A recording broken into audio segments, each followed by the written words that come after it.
Ellas saben lo que hacen, es más, les gusta. You look a girl over there, if you like her, you tell her you want to get in with her, and you come over here. 12 minutes, $15. $15, yeah.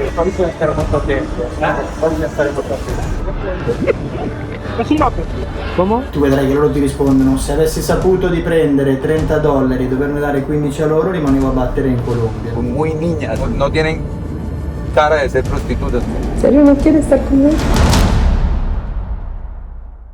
Sono andato a Panama per indagare sulla storia di Stefano Conti, Mai avrei pensato di finire in un'occasione del genere. il ragazzo italiano accusato di aver trafficato degli esseri umani e che per questo rischia ben 30 anni di carcere. E a me quello che mi dà veramente fastidio è che sembra quasi che per me non ci sia una soluzione, perché ogni volta c'è sempre stata una scusa. Cioè, è che stiamo giocando con la mia vita. Nella prima puntata vi ho raccontato la sua assurda vicenda, di come è finito nei guai, del suo anno e 2 mesi passato in prigione. Sono in un mondo un po' così, dove gli si dà $1.000 a una guardia e ti porterà una pistola. E se rimanessi io nel mezzo di una sparatoria fra brande, quando mi portate via? Ma soprattutto della potenziale ingiustizia che sta subendo da parte della polizia. Però è rilevante alla fine che si dimostri l'accanimento nei miei confronti, perché è qualcosa che gli altri non hanno vissuto. E qui arrivano carichi, piaccia o no, di cocaina e di Kalashnikov tutti i giorni. Riassumendo, secondo l'accusa, Stefano e altre 2 persone avrebbero portato delle ragazze a Panama facendole prostituire utilizzando la forza. Ma loro sostengono di essere completamente innocenti. Yo creo de verdad en mi inocencia. Ma se io gli ho pagato il biglietto a Valeria per venire qua e poi mi ha fatto schifo il fatto che lei andava a prendere in bocca i cazzi di tutti quanti, mi dispiace, ma quella non è la tratta delle persone. Questa è una storia complicata, piena di sfumature. Al único que conocían era Jonathan y otras conocían a Quique porque Quique era el que le rentaba también apartamentos. Per questo, prima di esprimere dei giudizi sul caso, ho pensato fosse giusto farsi una cultura sulla prostituzione panamense. Mi considero innocente e lo grido dal primo video. Nessuno con un delitto come il mio è uscito di là prima del processo. E lui mi dice che se ne va se gli prendo degli appartamenti che lui riempie di zoppe. Partiamo proprio dagli stessi posti che Stefano e Jonathan hanno frequentato negli anni. Quell'edificio che c'è lì è il primo bordello e poi ce n'è un altro, quello di fianco. Lì battono a $15 e a 20. ¿Cuántos clientes por día? 25 al día. Vai ad Avanos, che l'hanno chiuso e richiuso 400 volte. È un locale che vive sulla prostituzione, ma non si prostituiscono lì. È una prostituzione illegale perché lui guadagna dal fatto che tu vai a incontrare loro. Tu vai lì e sai che ci sono. Io credo che il Trump sia ancora così, che è dove vivevo io. Io scendevo a cena e c'erano 40, 80. Colombia, satellare, Panama, sex con Happy Villa. E finalmente parlando anche con le presunte vittime di questo caso, proprio come vi avevo promesso. Nos quitaron el celular por 3 días, nos dejaron en un hotel, que porque supuestamente éramos víctimas. Sin ningún tipo de contacto pues como con el exterior. Per capire se, come dicono Stefano e Jonathan, Ellas no son vulnerables de nada, ellas saben lo que hacen, es más, les gusta. Viajan por el mundo, ganan más dinero que nosotros. o se invece, come spesso accade, le cose non sono né bianche né nere, ma una sfumatura di grigio. La Constitución dice que la prostitución es ilegal en todos sus aspectos, pero cuando vamos a la práctica existe la prostitución legal y la prostitución clandestina. Aquí existen locales comerciales, cantinas, bares que tienen licencia de bailarinas y ellos contratan a las mujeres como bailarinas. Solo Colombia Dance nada más. Qui a Panama, infatti, la prostituzione è regolamentata e per praticarla serve una licenza, ma a naso non è che proprio tutti seguono questa regola. Nell'ultimo censimento del 2008 le prostitute registrate con il governo erano 2.650, anche se oggi è difficile riuscire a stimare con precisione quante siano, anche perché 2.650 prostitute le avremo viste noi in un paio di giorni. Alessandro. Comunque, per farci un'idea dei vari posti e modi in cui le persone si prostituiscono qui, ci affidiamo a un driver che ci aveva consigliato Stefano. Si chiama Carlos e ora verrà qui a prenderci con questa macchina. Carlos, Hola, sí señor. Alessandro. Hola. Carlos ci racconta subito che molte delle ragazze che incontreremo per entrare nel paese si fanno prestare i soldi da qualcuno. Algunas llegan ahí porque les prestan dinero para poderse venir desde Colombia, ¿no? Proprio come la procura panamense riterrebbe sia andata nel caso di Stefano. En el mismo cuarto donde duermes es en el mismo cuarto donde ellas atienden a sus clientes. No puedes trabajar en el Capri si no vives en el Capri. ¿Alguien vive aquí en el Capri? Chicas sí viven aquí. Niñas que usted dice deberían estar estudiando y no hay, muy niñas, no tienen cara de ser prostitutas. Ma quindi da dove iniziamo? Aquí hay un hotel que se llama El Tron. Partiamo dal locale con le donne più quotate e i clienti più ricchi. Se pagan $25 para poder entrar a trabajar, tienen que pagarle al casino. A veces algunas, cuando iban muy tarde, que ya no las dejaban entrar, me pedían el favor que yo parqueara el carro y entrara con ellas como si fuéramos a jugar. Okay. Y ellas me daban los 25, los metíamos en una máquina y luego yo me salía y ellas ya quedaban allá adentro. Insomma, un posto esclusivo anche per chi si prostituisce, dove sembra che tutti, a partire dal casino, sappiano esattamente cosa succede al suo interno. Nel casino, se tu vai alle 8 di sera, te ne accorgi che è pieno di escort, e lì è un esempio di quella che è la prostituzione illegale. Perché all'interno dei bordelli è legale fare le prostitute, invece all'interno dei casinò no. Il paradosso è che all'interno dei bordelli sono costrette perché sono comandate dai capi del bordello. Invece nei casinò sono molto più libere, possono chiedere il prezzo che vogliono. Ma come sempre, con un briciolo di paurina, andiamo a farci la nostra idea. Bisogna stare molto attenti, bisogna stare molto attenti. Per questo ci fiondiamo subito in bagno e mi metto addosso una microcamera per non rischiare di essere beccato a filmare. Camminavo e due mi sono passate a fianco ed ero di là dove c'era il silenzio. Io nella mia testa avevo detto vado in bagno e quindi non mi è venuto in mente di fermarla e parlarci. Sono decisamente in imbarazzo, ma bisogna trovare un modo per smuovere la situazione e quindi mi rivolgo ad un ragazzo che lavora al casino. Yo ho una pregunta. Chicas, ¿cómo funciona? Te sientas en la mesa, te sientas, pides una beer y tú la miras. Cuando ella te mira, tú la señas con la mano, con la cabeza, ella viene. Oppure, invece di una cerveza, potrei sfruttare la mia rap. Una borraccia che mi permette di bere acqua senza zuccheri o schifezze varie, ma soprattutto con l'aroma che voglio io. Come funziona? È strasemplice. Metti dentro l'acqua, applichi una pod e quando la berrai, grazie alla scienza, ti sembrerà di bere una bevanda al tuo gusto preferito, quando in realtà stai bevendo solo acqua. So che sembra assurdo, ma funziona grazie a una cosa chiamata olfatto retronasale. Cosa vuol dire? In sostanza che siccome l'80% di quello che senti quando mangi o bevi qualcosa proviene dal suo odore, con questa intuizione pazzesca puoi rimanere idratato bevendo una cosa buona e senza preoccuparti di quello che inserisci nel tuo corpo. E che vuoi di più? E per me che faccio un sacco di sport e come vedete cerco di essere sempre il più possibile in giro per il mondo, è veramente una svolta. Tra l'altro la nuova bottiglia non è solo pazzesca perché essendo fatta in acciaio inossidabile tiene l'acqua fresca per ben 14 ore. E diciamocelo, a chi piace l'acqua tepidina. Ma al contrario delle 1000 imitazioni scadenti che si vedono in giro, questa quando la porti con te è pure stilosissima. Guarda qua, sembra fatta apposta per me. È diventata una di quelle cose che mi tengo sempre in mano quando giro. E dato che ci sono già le offerte di questo periodo, al link in descrizione o al QR code qua trovi tutto quello che ti serve. Che aspetti? E intanto io provo questa sofisticatissima tecnica di approccio che ci hanno consigliato. Alessandro. No, Carolina. Beh, funzionare, funziona. Vacation. Perfecto. Working. Colombia, secundaria y trabajo como dama de compañía. Normalmente acá los hombres nos llevan a su hotel. Cuando no nos quieren llevar al hotel, un hotel que paga 15. ¿Cuál es la especialidad?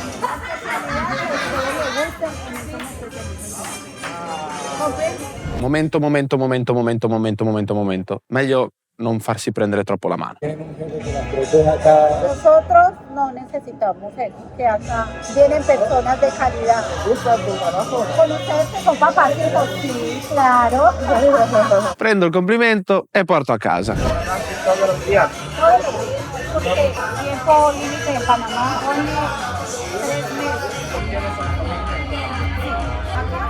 Ok, ma quanto costa? Una hora yo cobro 12. Ottenuto quello che volevamo ottenere e non sapendo bene come uscire da questa situazione, continuiamo a chiacchierare per un po', finché... Allora, ho il suo numero, in caso le chiediamo. Okay. A mí no me gusta trabajar con clientes así jóvenes porque son muy culiones, o sea, muy quieren mucho sexo. ¿Sí me entiendes? Sí. O sea, que pagan y todo el tiempo dándole. Carlos propone di portarci in un altro locale che si chiama Habanos. En Habanos son más económicas que aquí, pero hay la misma, de hecho las chicas de aquí cuando no les sale nada acá se van para Habanos. In sostanza l'Habanos è un po' una seconda spiaggia. Se al Trump le ragazze non trovano un cliente, si spostano là. venden puros, por eso se llama Habana. Claro que uno vienes aquí para hacer sexo o es un bar como uno otro, es ok. Todos están claros de que aquí vienen a buscar chicas para tener sexo, pero no pueden tener sexo acá. Aquí es como el encuentro. Entriamo in un locale che a prima vista sembra il classico posto dove vai a berti una roba con gli amici, se non fosse per i più loschi sudamericani che abbia mai visto dispersi per tutti i tavoli. Man mano che ci addentriamo il posto diventa sempre più cupo e non facciamo nemmeno in tempo a sederci che si siede vicino a me una ragazza bionda che sembra una modella e che con questo posto non c'entra niente. You speak Italy? Parla italiano? Yeah, parla italiano. Non saltiamo subito alle conclusioni, non mettiamo il carro davanti ai buoi. Un paparino come me potrebbe anche averla conquistata al primo sguardo. Lavori qua? Come funziona? Ah, così. Va bene, come non detto. For me, you not pay for house. Good Ma rallentiamo un attimo e proviamo a conoscerci meglio, no? 26. Before professional model, now no. Colombia e Switzerland for 4 years. Anche con lei provo a capire se sia gestita da qualcun altro o se abbia scelto di fare questo lavoro da sola, da indipendente.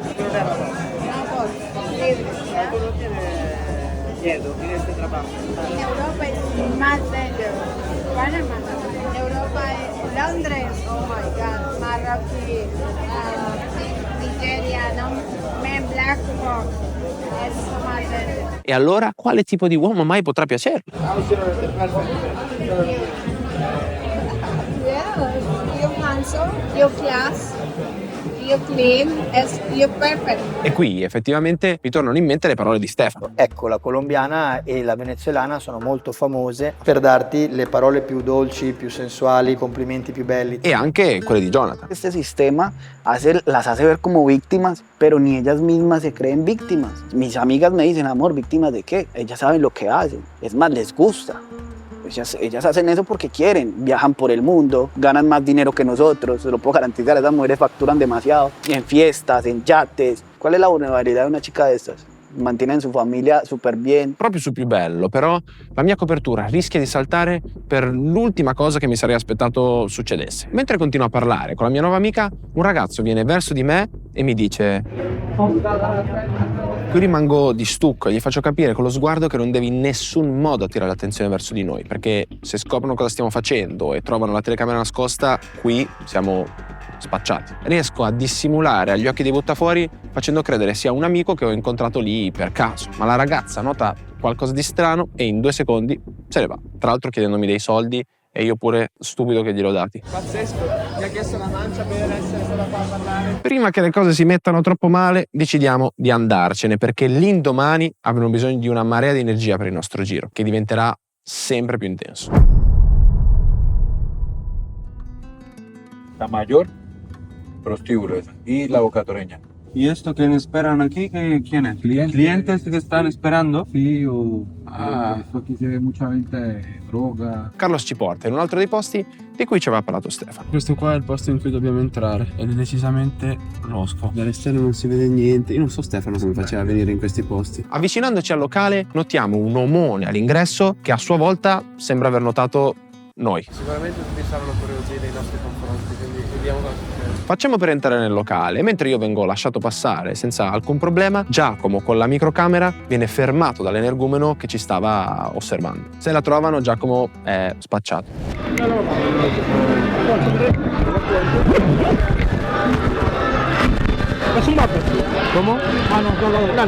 Grazie ad un colpo di tacco di Giacomo che aveva tentato di coprire leggermente la microcamera con dei fazzoletti, l'energumeno, nonostante ce l'abbia davanti, non la nota e quindi riusciamo ad entrare e a filmare tutto. Mi sono accorto che stavano controllando Giacomo, ho fatto finta di niente, sono andato dentro che se devono prendere qualcuno vi lascio lui e io vado dentro a puttane con Carlos.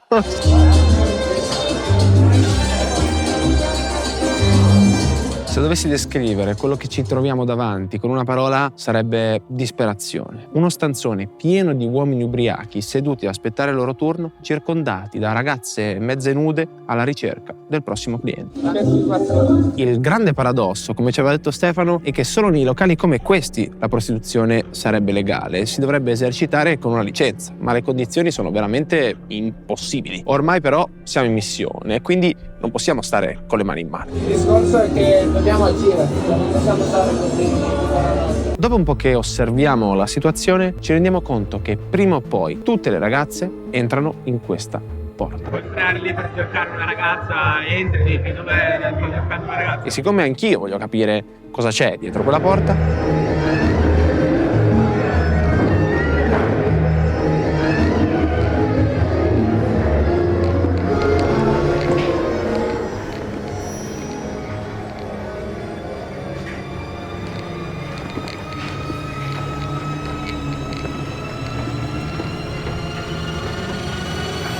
finisco dove probabilmente non dovrei, davanti ai gestori del locale. Yo no hablo español, es la mi primera vez aquí e stavo mirando como... Il tipo però non ha tempo da perdere e quindi mi dà un ultimatum. You look a girl over there. Okay. If you like her, you tell her you wanna get in with her, and you come over here.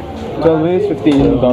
$15, yeah. Eviterei volentieri di finire in una stanza con loro. È marcio, cioè fa veramente schifo. Ma per non far saltare la copertura non c'è altro modo. It depends on the girl what we can do or it's always the same? That you talk with the girl. Ah, ok. Trovo una ragazza che prima mi porta a pagare e poi mi porta con lei in una stanza. Chiudo? Aquí? Sì. Nel giro di 15 secondi mi toglie la maglia e inizia a ballare. Succede tutto in un attimo. Per provare a farla rallentare, però provo a farle qualche domanda di circostanza. E con la scusa di essere un po' in imbarazzo, le chiedo di accendere la luce e fare 2 chiacchiere, invece di fare sesso. Quanto tempo che tu fai questo lavoro? 6 anni. Quanti anni tienes? 29. Después en España, ¿cuántos clientes por día? 20. Ma non riesco nemmeno a entrare nel vivo con le mie domande, che il mio tempo è finito e sono costretto ad andarmene.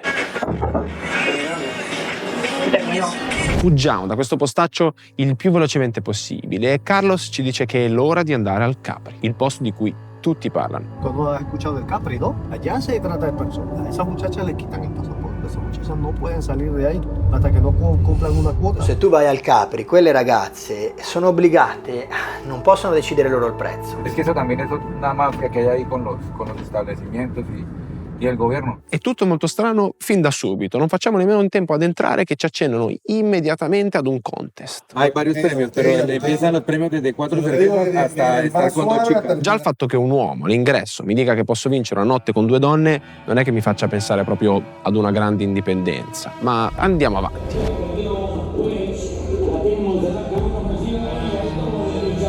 Solita situazione, noi siamo dei gatti in tangenziale. Come cazzo gestiamo? Sicuramente questo è più pulito, deve andare da loro. Ma dobbiamo trovare un modo di rompere il ghiaccio. Funziona. Sale 71, 20 minuti. Dopo l'esperienza nella Bocca d'Oregna ho imparato che in questa tipologia di locali l'unica maniera per parlare in tranquillità con le donne è pagare. E quindi paghiamo. Cioè i gestori del locale. ¿Qué tiempo quieres? ¿Una hora, media hora? ¿Fresca? 1 hora, 213. ¿Te gusta tu trabajo? Bailar. Sí. En Colombia solo soy dance. ¿Ma tu vivi qua o in Colombia? En Colombia. Solo llevo 4 días. Ah, appena incominciato. Sí, 2 días aquí, 4 días en Panamá. È appena arrivata a Panama ed è già totalmente inserita nel sistema. Entriamo in stanza e finalmente siamo fuori dal casino del locale.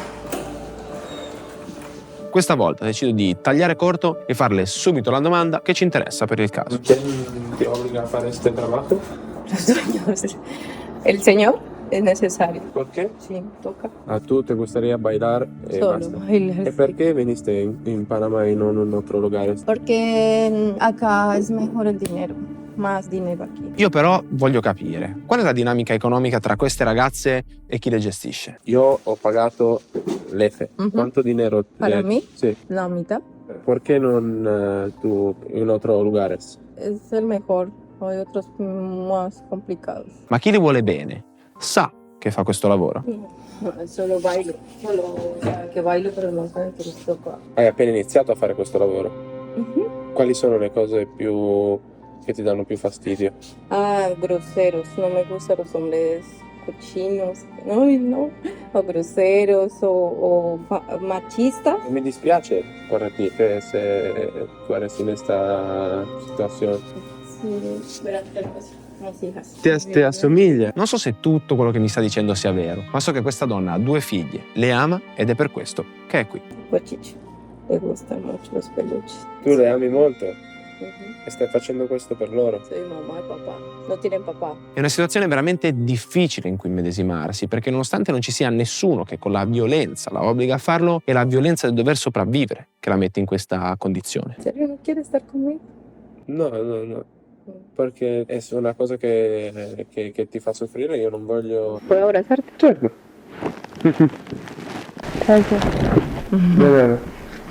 Esco da questo giro tra i casinò e i bordelli di Panama con la sensazione di essere entrato in un mondo molto diverso dal nostro, difficile da comprendere in così poco tempo e in cui l'unica certezza è che ogni caso è unico, solo a se stesso. Da un lato sembra essere come mi racconta Jonathan. Lastimosamente en la cultura de nosotros los colombianos, esto se lo inculcan a las niñas desde sus 12 años, 13 años. Mira, mija, ese si tiene plata, si no tiene plata no sirve. Tienen ese chip en su cabeza. Usted se va a acostar con ese man por gratis? No.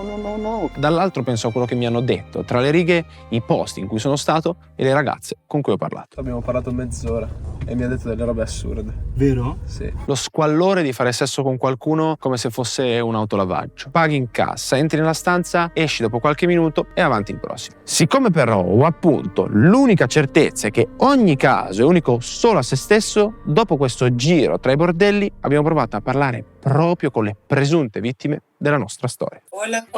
Per farle sentire totalmente a loro agio, ho chiesto a Giorgia, una delle nostre autrici, di condurre l'intervista al posto mio. Questo è quello che ci hanno detto Mariana e Vanessa, 2 delle 6 presunte vittime, le uniche disposte a parlare. 22 años y soy de Colombia, Medellín. ¿Por qué estuviste en Panamá?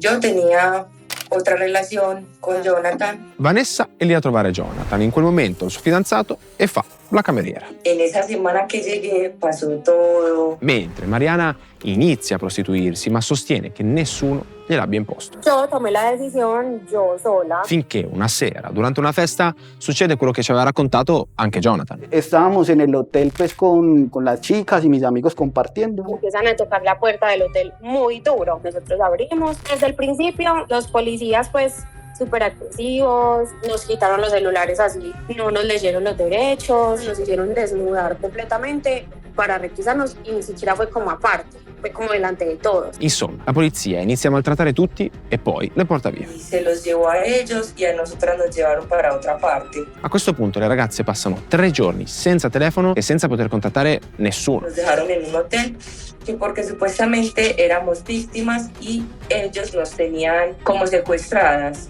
Y nada de eso es verdad. Nunca nos dejaron hacer una llamada, nos tuvieron retenidas, sin ningún tipo de contacto pues como con el exterior. E poi, dopo 3 giorni di detenzione, vengono interrogate. Si yo no decía como lo que ellos querían escuchar, que me iban a judicializar 20 años de cárcel, como cómplice de... Me hizo llorar y todo, me dijo, dígame todo. Pensé y todo que me iba a ir para la cárcel solo por estar ahí en el lugar que no debía. Ma di nuovo, perché fare una cosa del genere se sei la polizia? En ese momento era un tema como muy presente allá, ¿sabes? Entonces tenían que mostrar resultados en ese momento, ¿sabes? Claro, sì. Venía perfecta con nosotros como para hacerlo. Ora voi direte, magari queste 2 non sono state trafficate, ma le altre sì. Vi ricordate la dichiarazione di Valeria, una delle 2 sorelle a cui Stefano aveva prestato i soldi per andare a Panama?